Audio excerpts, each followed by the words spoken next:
Hey, this is Liam, your narrator. Just want to say a very quick thank you to all of you listening, watching, commenting, liking, subscribing, sharing, and all of that good stuff. It really helps out the channel and is much appreciated and very encouraging for me. So with all that said, let's get into the story.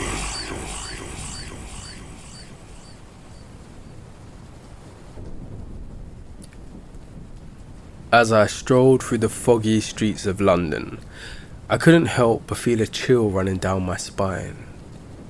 Something about the night air carried a sinister presence, almost like the whispers of lost souls. I brushed it off as my overactive imagination, but I couldn't escape the feeling that I was being watched. As I turned the corner, I saw her. A young woman with long, flowing raven hair and porcelain skin, standing beneath a flickering street lamp.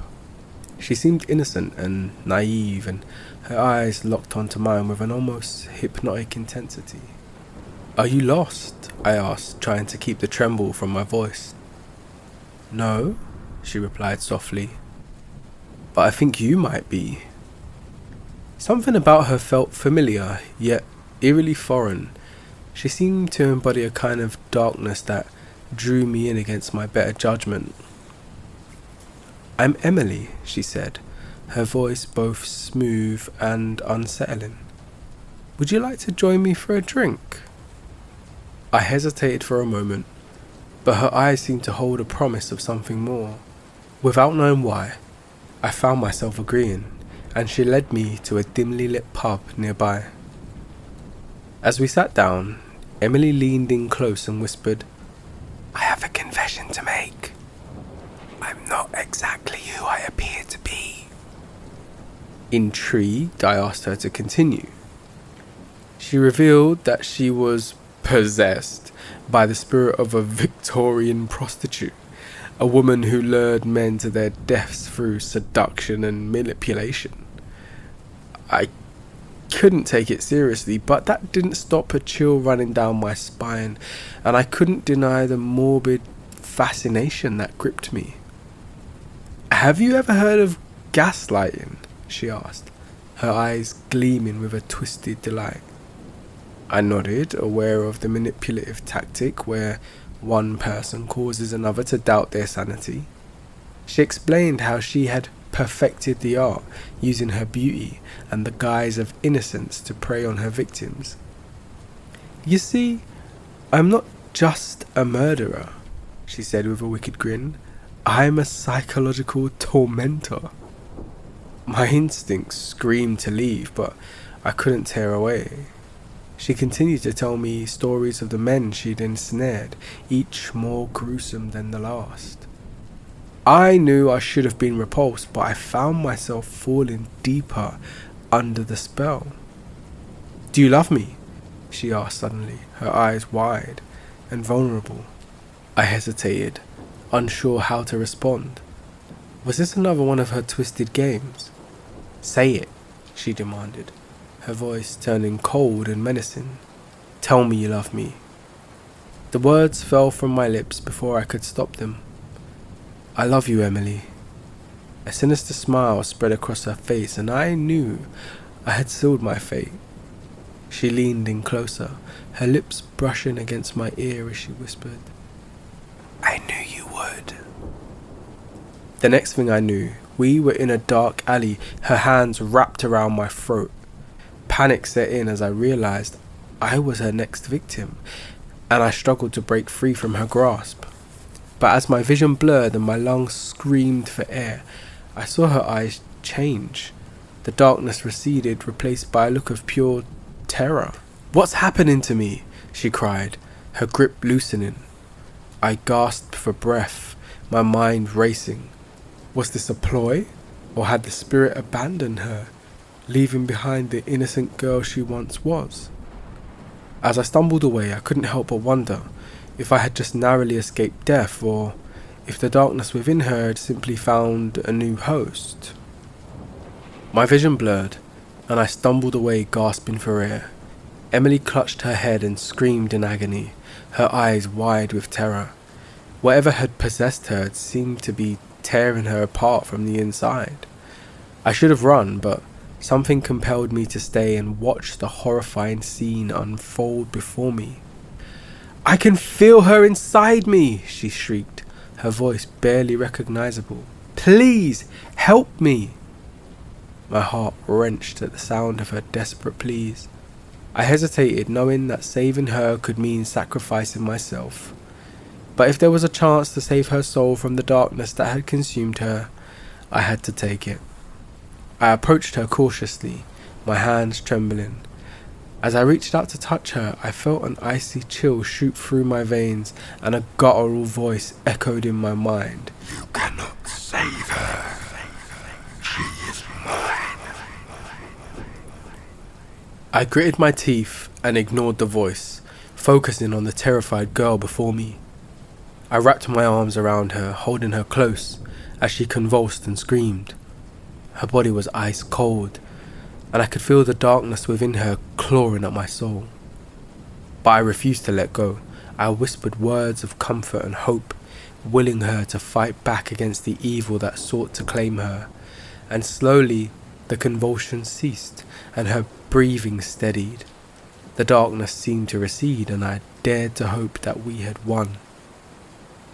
As I pulled away, Emily's eyes fluttered open, filled with gratitude and relief, but before I could breathe a sigh of relief, a malevolent grin spread across her face. "You really thought you could save me?" she whispered, her voice dripping with malice. Before I could react, she lunged at me, sinking her teeth into my neck. I gasped in pain, feeling my lifeblood drain away as she fed upon me. The last thing I saw before darkness claimed me was her face, twisted with wicked satisfaction. In my final moments, I realized the horrifying truth. Emily had been a puppet master all along. The innocent, naive girl I thought I had saved was nothing more than a ruse, a trap to lure me in and seal my fate. The spirit of the Victorian prostitute had never possessed her. She was the embodiment of that darkness. As my life slipped away, I felt an unfamiliar coldness take hold of me. The darkness that had once belonged to Emily now seeped into my soul, and I knew I would become the next instrument of her wicked games. The cycle of lies, deception and manipulation would continue, and I would forever be trapped in the nightmare that was her twisted love. In the end, the darkness had not found a new host. It had merely created another monster, as lost and damned as the one who had ensnared me. And as I breathed my last, I knew I was condemned to haunt the foggy streets of London, luring unsuspecting victims into the clutches of the woman who had brought me to my death.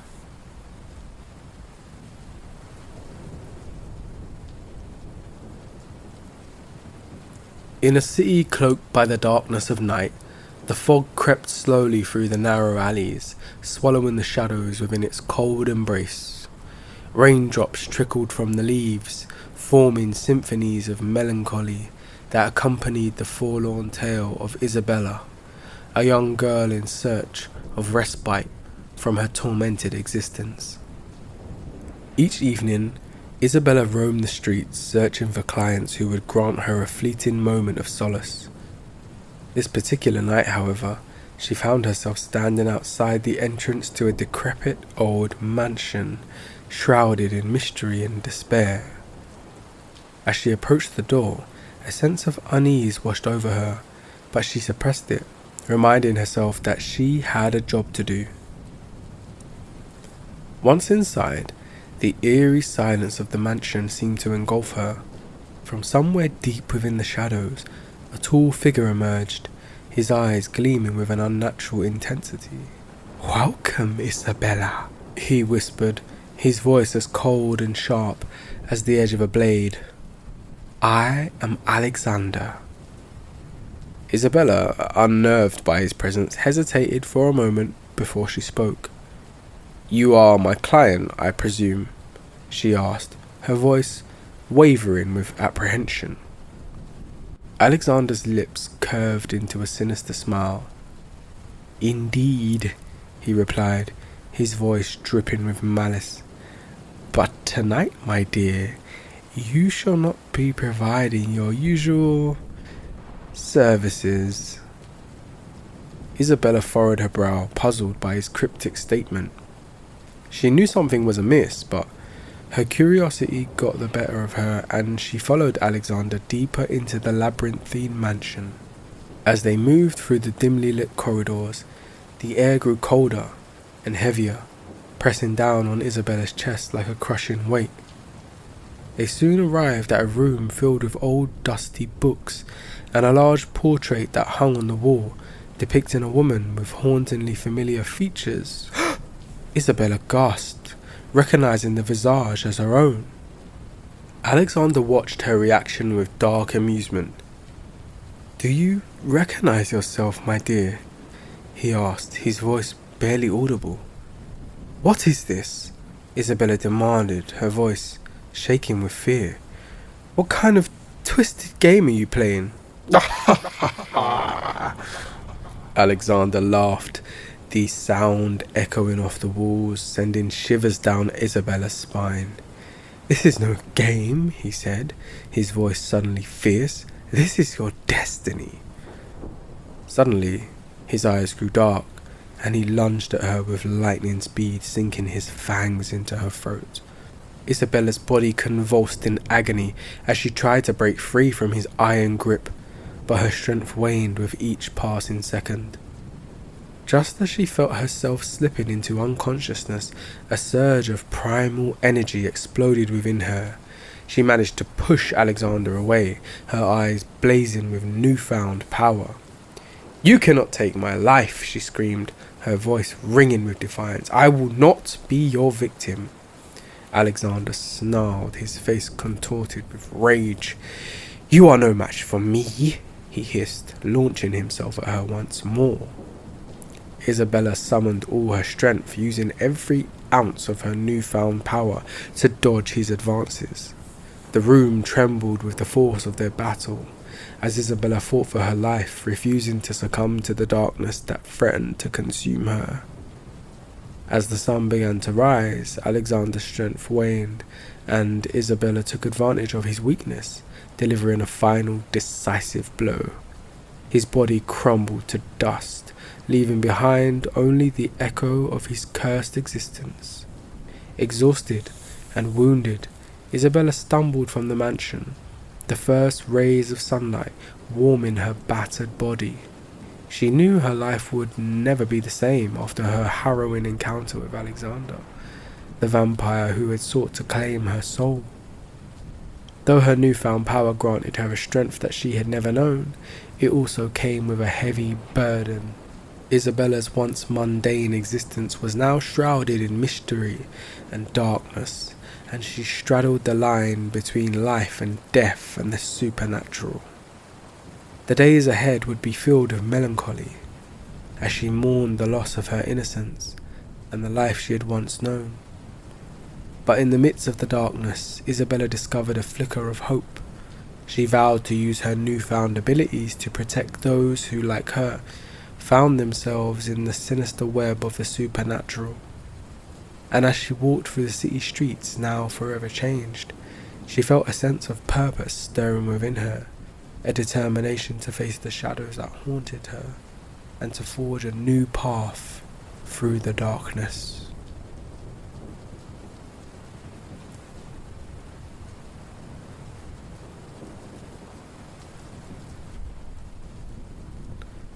In a city teeming with sin and secrets, I found myself dressed in my finest silk, my golden locks cascading down my back. My name was Delilah, and I was an escort. There was one client, Mr. Davidson, who had robbed me of both my money and my dignity. I yearned for revenge, but I was just a mere mortal, helpless against the cruel whims of fate. That is, until I stumbled upon an ancient book in a dusty, cobweb-laden corner of an old bookstore. The book written in a strange language, seemed to resonate with the darkness of my soul. In my desperation, I traced my fingers along the symbols, whispering the words aloud. Suddenly, the air around me chilled, and the shadows twisted into a tall, sinister figure. I knew in an instant I had summoned the devil himself. "Ah, Delilah," he purred, his voice like silk over cold steel. "I've been watching you for some time. I must say I'm impressed with your tenacity." I swallowed hard, my knees trembling. "I want revenge on Mr. Davidson," I said, my voice barely audible. "He robbed me, and I want him to pay." The devil grinned, revealing a row of sharpened teeth. "My dear, your desire for vengeance intrigues me. I can help you, but as you may expect, it comes at a price." "What do you want in return?" I asked, my heart pounding in my chest. "Your soul, Delilah. A fair trade, don't you think?"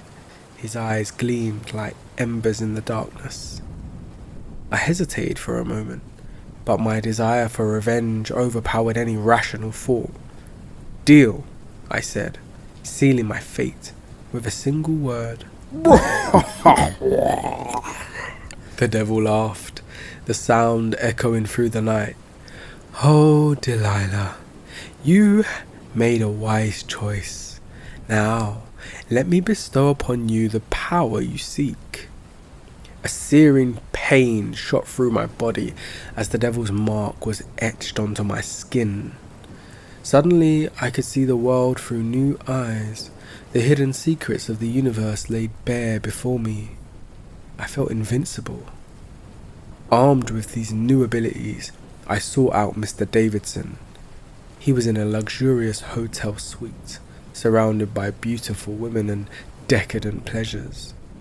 When he saw me, his face turned ashen and fear danced in his eyes. You shouldn't be here," he stammered, attempting to maintain a facade of bravado. "Oh, but I should, Mr. Davidson," I replied, my voice dripping with venom. "You took something from me, and now it's time for you to pay." I unleashed the dark powers within me, casting a spell of torment upon him. He writhed in pain, his screams echoing through the hotel. I watched with satisfaction as his empire crumbled around him. But as the days turned into weeks and the weeks to months, I began to realize the true cost of my deal with the devil. My soul was slowly consumed by the darkness, my humanity slipping away like sand through fingers. The world around me seemed to decay, the veil of reality thinning as the supernatural began to seep into every corner of my existence. I sought refuge in the world of the occult, hoping to find some way to undo the deal I'd made.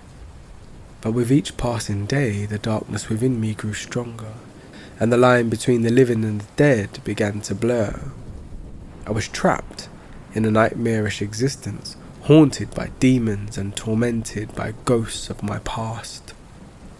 My search for a way to break my deal with the devil eventually led me to an ancient sorceress, hidden away in a desolate forest. Her eyes held the wisdom of 1,000 lifetimes, and she seemed to see right through me. "Delilah," she whispered, her voice like the rustling of leaves, "you've come seeking salvation from the deal you've made." I nodded, my eyes filled with desperation. "Can you help me? Can you free me from this curse?" The sorceress studied me for a moment before speaking.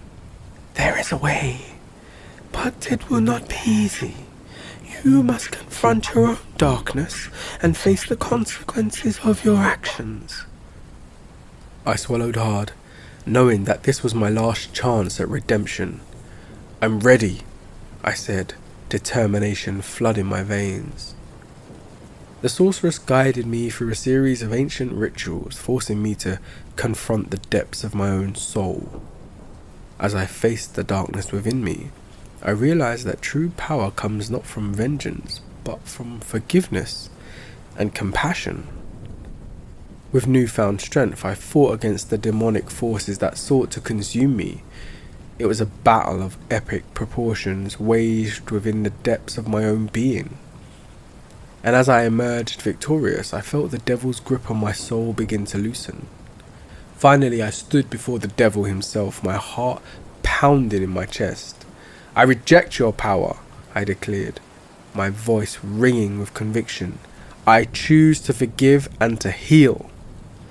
The devil stared at me, his eyes burning with rage.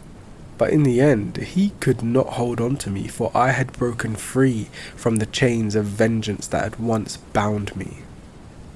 As I walked away from the life I once knew, the darkness that had consumed me slowly began to fade. I was free, my soul cleansed by the power of forgiveness and redemption. And though the scars of my past would never fully heal, I knew that I'd been given a second chance at life, a chance to make things right and to choose a path of light rather than the darkness that had once consumed me. For in the end, it was not the devil's power that had saved me, but my own strength and courage to face the darkness within. And as I stepped into the light, I knew that I had truly triumphed over the demons of my past.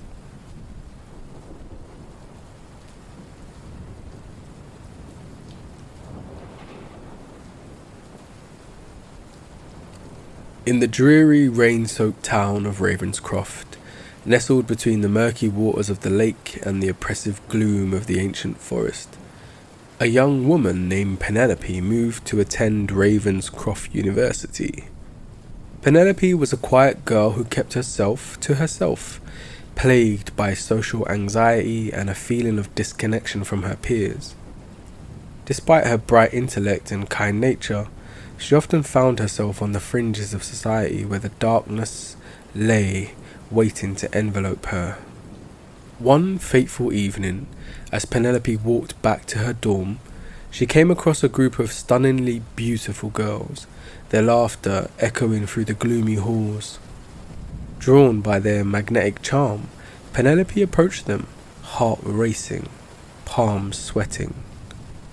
"We've been waiting for you, Penelope," one of the girls whispered, a wicked smile curving her lips. Intrigued and frightened at the same time, Penelope hesitated. The girls insisted she join them for a night of fun, assuring her that she would finally find the belonging she had always craved. Penelope reluctantly agreed, and the group led her to an abandoned building on the outskirts of town. It was there that she was introduced to a world she never imagined possible. These girls were not ordinary students, they were seductive creatures, succubi, who lured unsuspecting victims to fulfill their sinister desires.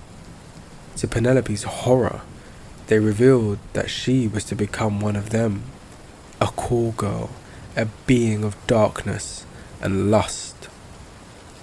As the weeks passed, Penelope found herself trapped in this twisted world, unable to escape the relentless grip of her newfound companions. She was lured deeper and deeper into their web of seduction, feeding on the souls of the men they ensnared. Her once vibrant spirit was slowly consumed by darkness, and her depression began to fester and grow. Despite her transformation, a tiny spark of Penelope's humanity still flickered within her. She realized that she could no longer continue on this path of destruction, and that she needed to find a way to break free from the grip of the succubi. Her fear of the unknown, however, was as strong as the fear of the monsters she now called friends. Could she face the horrors that lay ahead of her and conquer her own demons? In a desperate attempt to escape her tormentors, Penelope sought the help of an enigmatic professor who was rumoured to have knowledge of the supernatural. This mysterious figure, Dr. Nathaniel Grimwood, was both feared and respected by the town's inhabitants. He agreed to help Penelope, but warned her that the path to redemption was fraught with danger and the possibility of losing her soul forever. As they delved into ancient scrolls and performed forbidden rituals, Penelope's mind was filled with nightmarish visions and voices that threatened to shatter her sanity. The succubi, enraged by her betrayal, pursued her relentlessly, seeking to drag her back into the darkness. In the final confrontation, Penelope faced her greatest fears, battling the monstrous embodiments of her depression and social anxiety. Through sheer force of will, she managed to break the succubi's hold on her soul and banish them to the infernal abyss from whence they came. Though the battle was won, the scars of Penelope's experiences would remain with her forever. She emerged a changed woman, no longer the innocent girl who had first arrived at Ravenscroft University. She now carried a newfound strength and resilience within her, tempered by the horrors she had faced. And so, Penelope began the long and arduous journey of healing, determined to reclaim her life from the darkness that had sought to consume her. But in the shadows of the ancient forest, the whispers of the succubi still echoed, a haunting reminder of the evil that had once ensnared her. The spectres of fear, horror, depression, and social anxiety lingered in the corners of her mind, their presence a constant challenge that Penelope would have to face each and every day.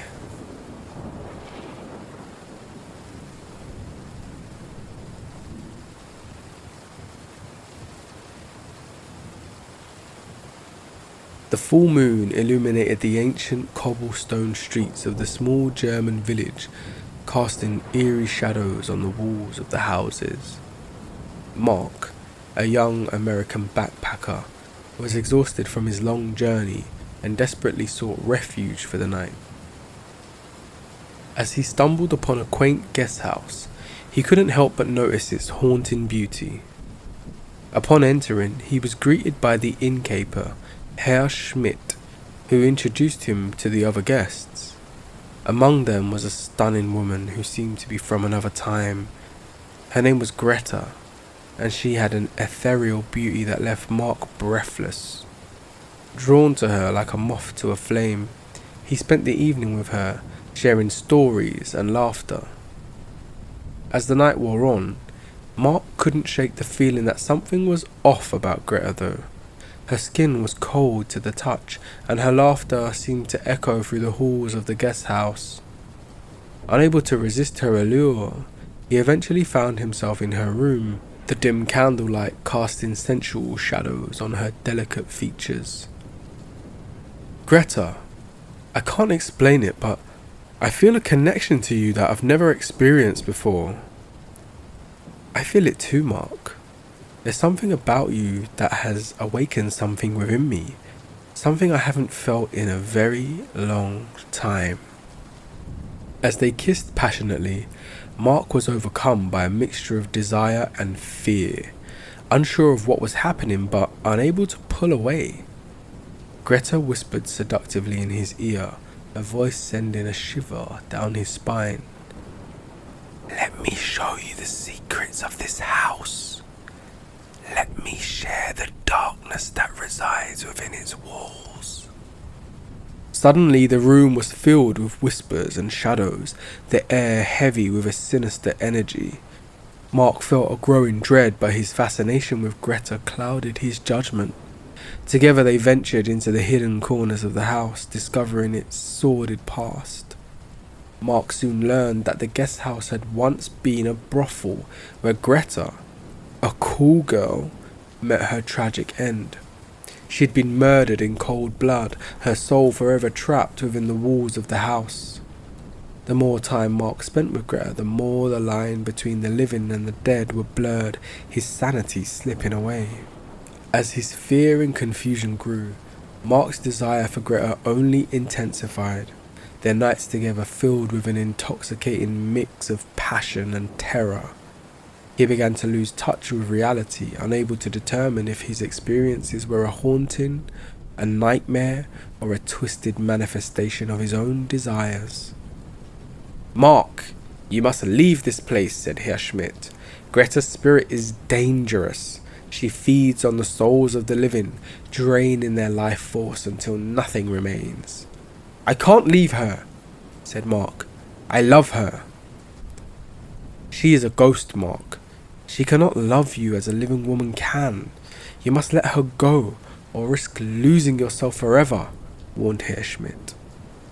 Mark struggled to accept the truth, his heart aching with love for a woman who was no longer of this world. As the supernatural forces surrounding Greta grew stronger, Mark's grip on reality weakened. He was torn between his desires to be with Greta and the instinct to save himself from the darkness consuming him. In a final desperate attempt to break free, Mark confronted Greta, the woman he loved, and the spectre that haunted his every waking moment. "Greta, I love you, but I can't continue like this.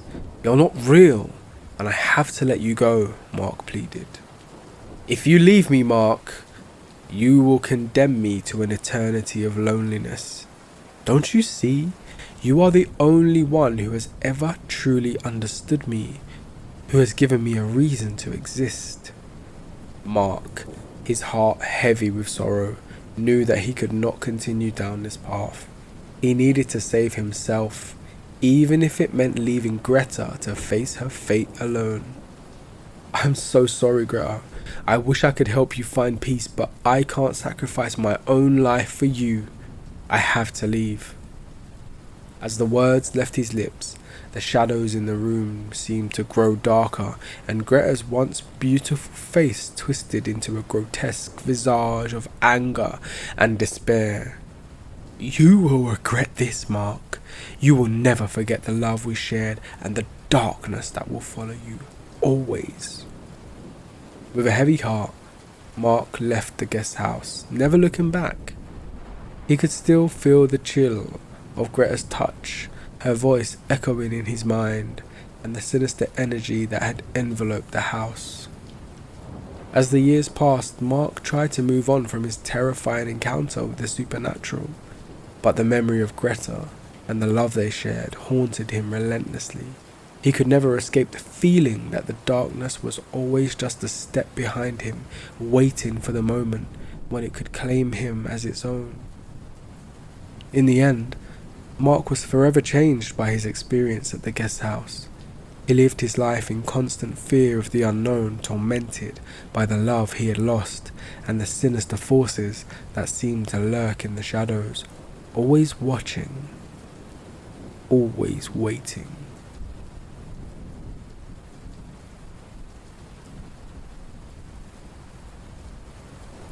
Hey, it's Liam again. This is a little Easter egg for all of you who have stayed right up until the end and listened to all of the stories. Big thank you to all of you. And I look forward to sharing more stories with you very soon in the next video. Take care.